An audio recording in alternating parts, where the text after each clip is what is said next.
Hello and welcome back to the Book Marketing Tips and Author Success Podcast. I'm so sorry. I'm just going to bust out laughing. Amy and I were cracking up about something that we're going to talk about in the green room. And I'm still kind of chuckling about it. This is not, let me just say disclaimer. First off, welcome to the show. This is not a funny show, people. This is very serious. But stop laughing. This is very serious. So this is very serious. I'm sorry. I have to keep saying this over and over again. We may have to re-record this entire show. Recently, and if y'all get our newsletter, you know that I did a video about this. We linked to articles. Jane Friedman had numerous books published under her name, written by ChatGPT or some other AI or something like that, right? And of course, she was mad, which she should be mad because what the hell, right? Mm-hmm. And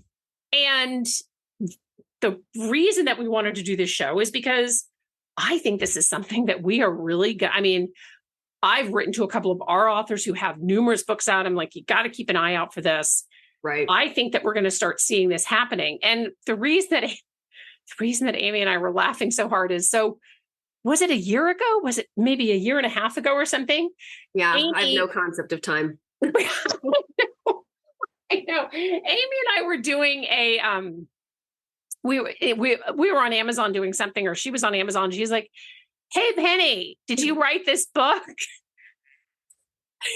was a book about, it was some jacked up book about birds. I mean, it wasn't like birds are awesome, but it was, I don't even know. Good. It was not good. It was not good. So whoever decided to write under my name didn't even have the decency to stay on brand. Whereas like the hacker that wrote under Jane's name wrote things that were sort of on her brand. Anyway. Which is scarier almost. What? Which is almost scarier to some degree. Which is almost scarier. Apparently I'm not important enough to have books actually published. It was this wonky bird, but I'm seriously, it was the worst possible thing. And I actually sent it to Amazon. I'm like, really? Like, how were you letting that? It was so strange, right? Yeah, hopefully y'all follow us on Instagram, because Penny and I were also talking. We took screenshots. We got to find it. We'll post it on Instagram so y'all can see what we mean. In our horror yet laughter will make so much more sense. I know, because it was really so ridiculous. But the point being is that artificial intelligence, I know a lot of people are hating on artificial intelligence. It's been around for years, but now apparently there are people that are using this power for bad as opposed to for good. So they're giving these AIs a name, whatever it is, a well-known author name, and some kind of an idea for a book, and they're asking it to write it, and they're publishing it on Amazon. And Jane Friedman wrote a blog post about that, which we will link in this show. And we actually also linked on our newsletter, like, what can you do about this problem? What can you do about people writing under your name? And or what started her conversation was that 24 hours after the Maui fires started, there was a book on Amazon about the Maui fires. Right? So scary. Right? It was so scary. And I noticed this actually when I know this is a random reference. When Prince died, there were, I don't know if I mentioned this to you or not, but there were like 2 or 3 books that all of a sudden got published like the day after he died. Mm. Right. And I'm like, that just seems really sketchy. And this was obviously a number of years ago. So this is before we were actually actively using, AI as much as we are now, even though, as I said, it has some version of AI has been around forever. Years ago, an SEO person told me that black hat SEO people, and just so you know, this is really weird, but SEO is divided into 2 categories. So you have white hat SEO people, and those are like the Neil Patels, who are these SEO wizards. They're really smart guys. They're super ethical. And then you have the black hat SEO people. And these are the people that try to manipulate. These are the people that Google has to kind of tamp down. They try to manipulate the algorithm. They try to do all these things. And so what they were doing is they were looking to see what was going to trend on Google. And then they would pay somebody like a nickel in some foreign country where these poor people don't earn any money to write a book in 2 or 3 days, and they would throw it up on Amazon. And let me tell you, this goes back, I want to say this goes back maybe 15 years. They did this a lot.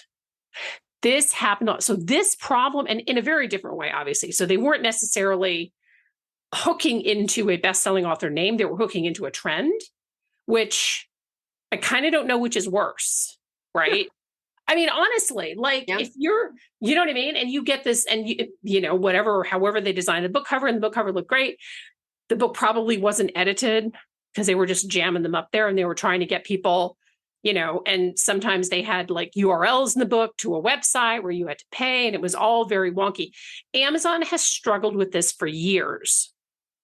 And one of the things that you and I talked about in the show we did just that dropped last week is Amazon's they have some work to do, because, Jane asked in her post, she's like, how do we stop this from happening? How do we stop this from happening? Right?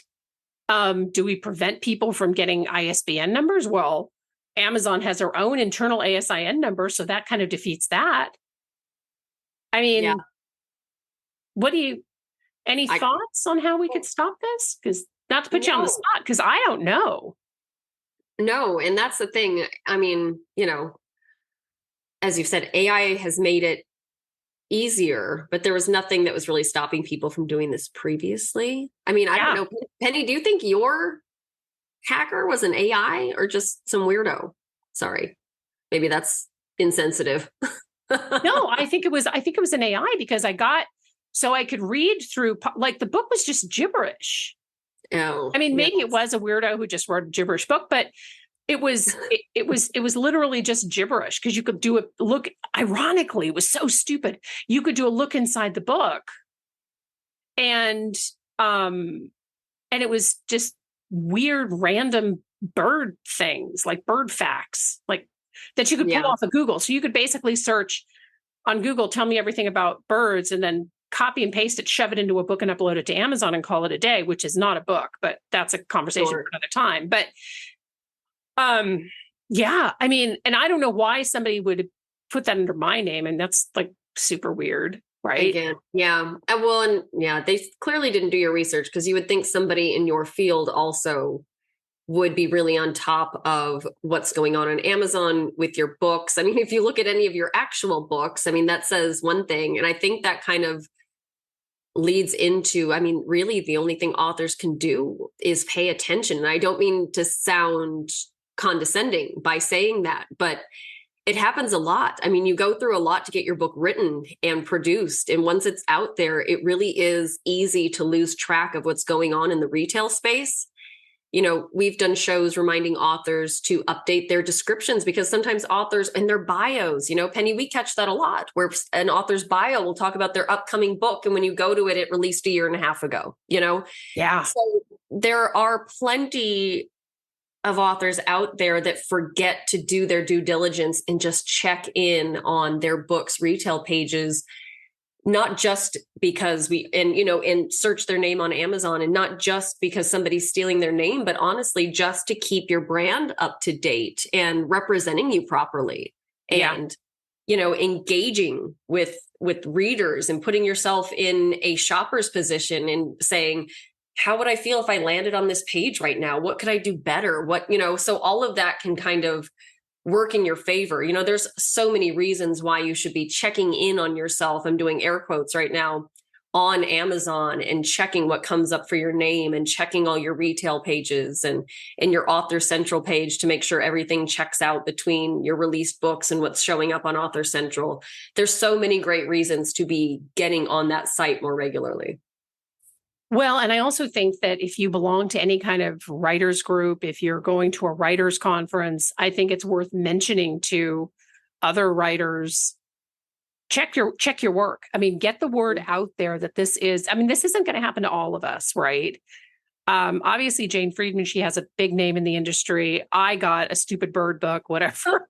But I mean, it's not going to happen to everybody, but it is going to happen. And I think the only way that we can defend against this, if we are, it's sort of like what they say when you're getting on the New York subway. If you see something, say something. So I think that you really have to, we all have to be vigilant and we all have to pay attention, because this is something that I don't know how Amazon's going to battle this. Let me say at the same time, and I don't know, obviously this would be a really tough ask, even for a company Amazon size, but I signed up, I was experimenting with, some of their Amazon, the different ways to publish on Amazon, right? Because we were investigating some of the new things that they had with Amazon ads. And I thought, well, let me start an Amazon Associates account and see what I can, see what I can do. Let me see if it changes how we do the ads dashboard, et cetera.